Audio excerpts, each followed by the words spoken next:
Hey guys! I am back with another mini vlog, and for today's video guys, magpasalamat lang dahil ko sa OJ's Torta no, sa Argao, most especially ni Jojo. So, just a quick story time guys. Kani si Jojo, okay, owner ni siya sa OJ's Torta. Very humble, very looking nga pagkatao, very buutan. So, dugay na miya na nag-chat sa Messenger, and then sa Facebook po na-communicate nami and all. Tapos, wala pa siya nadayon og kanang kita in person. Ganina, timing, nag-errands ko sa Argao. Tapos mo ito niya, anak ko niya, gang, nakasan yung shop. And she was like, yeah, padungkod ko ate, timing kayo, sumoto guys. Unya, cute kaya mong encounter kay. Grabe, syempre, first meet na mo in person, hala guys. Same wavelength man. Eh, di gabula-bula ang baba.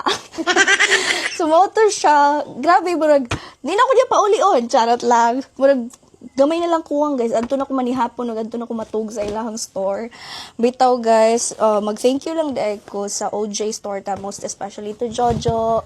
Napadyan siya yung gift, guys, na kabutang pag yun siya diri to Ate Reg. And then, thank you so much, Jojo and OJ's Torta for your Christmas gift. So, torta din ni guys, then napod sila other nga mga food dito nga baligya. If you happen to drop by Argao one of these days, so hapit mo sa OJ's Torta. Dara guys, ay daghan kayo siya gihatag. Sumoto siya guys, actually niadto jud ko dito kay magpalit ko og torta para sa ako ang close friend og sa iyang mom kay mo-visit man ko sa ilaha in the coming days. Sumoto, anak ko niya nga, bahalag hatagan ko ni mong torta, mo palit gihapon ko. Sumo ni siya nga akong ihatag para sa akong close friend o sa iyang mom. Sumoto siya guys.